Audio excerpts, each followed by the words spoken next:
প্রিয় ছাত্রছাত্রীরা, তোমাদের সবাইকে আমার ইউটিউব চ্যানেলে স্বাগত। আজ 15ই আগস্ট, স্বাধীনতা দিবস আমাদের।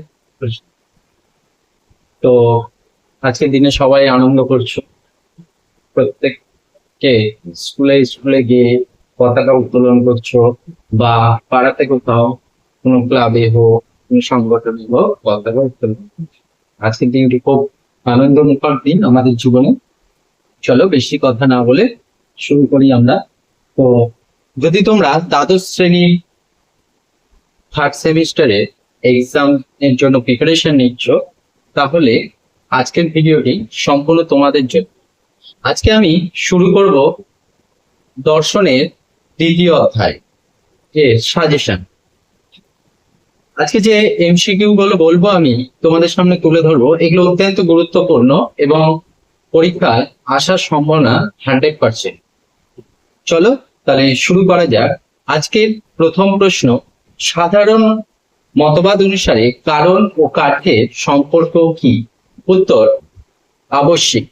পরবর্তী প্রশ্ন, কারণ থেকে কার্য অনিবার্যভাবে প্রসূত বা সৃষ্টি হয়, এই মতবাদটি কাদের? প্রসক্তিবাদীদের। পরবর্তী প্রশ্ন, কারণ একটি শক্তি যা কার্যকে সৃষ্টি করে, মতবাদটি কার? উত্তর, লক। পরবর্তী প্রশ্ন, কোন দার্শনিক সম্প্রদায়ের মতে কারণ ও কার্যের মধ্যে অনিবার্য সম্পর্ক বর্তমান? উত্তর, বুদ্ধিবাদীদের। পরবর্তী প্রশ্ন, চলে যাব আমরা, কোন দার্শনিক প্রসক্তিবাদী নামে পরিচিত? পরবর্তী প্রশ্ন, অনিবার্য সম্পর্ক কি ধরনের সম্পর্ক? উত্তর, সার্বিক। পরবর্তী প্রশ্ন, কোন দার্শনিক অভিজ্ঞতাবাদী হয়েও কারণ ও কার্যের মধ্যে অনিবার্যতা স্বীকার করে? উত্তর, লক। পরবর্তী প্রশ্ন, কে মনে করেন যে কারণ ও কার্যের মধ্যে আবশ্যিক সম্বন্ধ বা সম্পর্ক বর্তমান? উত্তর, বস্তুবাদীরা। পরবর্তী প্রশ্ন, কোন দার্শনিকের মতে কারণ ও কার্যের মধ্যে নিয়ত সংযোগ সম্পর্ক বর্তমান? উত্তর, হিউমে। পরবর্তী প্রশ্ন, কারণ ও কার্য দুটি পৃথক ঘটনা, একথা কে বলেছে?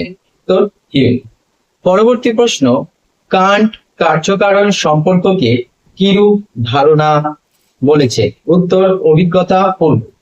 পরবর্তী প্রশ্ন, কারণ ও কার্যের অনিবার্য সম্পর্ক হলো মানসিক অভ্যাসগত প্রত্যাশার ফল, কার মত? উত্তর, হিউমে। পরবর্তী প্রশ্ন, কোন দার্শনিক মনে করেন যে কারণ ও কার্যের সম্পর্ক হলো দুটি ঘটনার নিয়ত সংযোগ তত্ত্ব বা সহ অবস্থা? উত্তর, হিউম। পরবর্তী প্রশ্ন, কোন দার্শনিক অভিজ্ঞতাবাদী হয়েও কারণ ও কার্যের মধ্যে অনিবার্যতা স্বীকার করেছে? উত্তর, লক। পরবর্তী প্রশ্ন, চলে যাব আমরা, হিউমের মধ্যে বাহ্য জগতে দুটি ঘটনার সম্পর্ক কি? উত্তর, আকস্মিক। পরবর্তী প্রশ্ন, কার্যকারণের ধারণা হলো সহজাত, একথা কে বলেছে? উত্তর, বুদ্ধিবাদীরা। পরবর্তী প্রশ্ন, কারণ একটি শক্তি বিশেষ যা কার্য উৎপাদন করে, এই মতটি কাদের? উত্তর, বুদ্ধিবাদী। পরবর্তী প্রশ্ন, কারণ ও কার্যের মধ্যে প্রযুক্তি সম্বন্ধ আছে, একথা কে বলেছে? হিউমে। পরবর্তী প্রশ্ন, অভ্যাসগত ধারণাই হলো কার্যকারণ ধারণার উৎস, কে বলেছে? উত্তর, হিউম। পরবর্তী প্রশ্ন, ঈশ্বর হলে একমাত্র কারণ এবং এই জগতের সবকিছুই হলো তার সৃষ্ট কার্য, কে বলেছে? উত্তর, বার্কলে। পরবর্তী প্রশ্ন, কার্যকারণ সম্পর্ক বিষয়ে বুদ্ধিবাদীদের মতবাদকে কি বলা হয়? উত্তর, প্রসক্তি তত্ত্ব। পরবর্তী প্রশ্ন, অভ্যাসজাত মানসিক প্রত্যাশা থেকেই কার্যকারণের মধ্যে অনিবার্য সম্বন্ধে ধারণার উৎপত্তি হয়, কে বলেছে? উত্তর, হিউম। পরবর্তী প্রশ্ন, কারণ ও কার্যের মধ্যে অনিবার্য, অভ্যন্তরীণ, পূর্বাপর, অবিচ্ছেদ্য ও পূর্বতঃ সিদ্ধ সম্বন্ধ আছে। কে বলেছে? বুদ্ধিবাদীরা।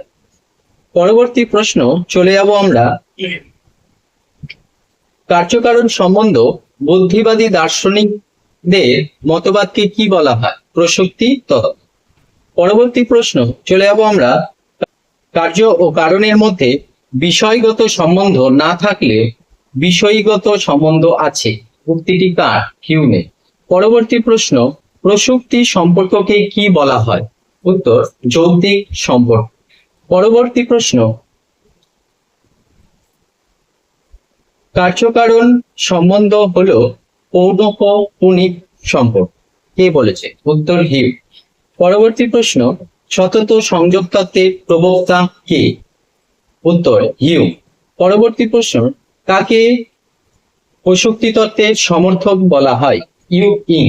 পরবর্তী প্রশ্ন কার্যকারণ সম্পর্কে নিয়মটি হলো নিয়মের আকার। কে বলেছে? উত্তর উইটগেনস্টাইন। চলো আজকে তাহলে এখানেই শেষ করা যাক। যদি তোমাদের ভিডিওটি ভালো লাগে তাহলে একটি লাইক দিও, কমেন্ট করো এবং বন্ধুদের সঙ্গে শেয়ার করো। পাশে থাকা বেল আইকনটি অন করে রেখো পরবর্তী ভিডিওর জন্য এবং পরবর্তী অধ্যায়ের জন্য।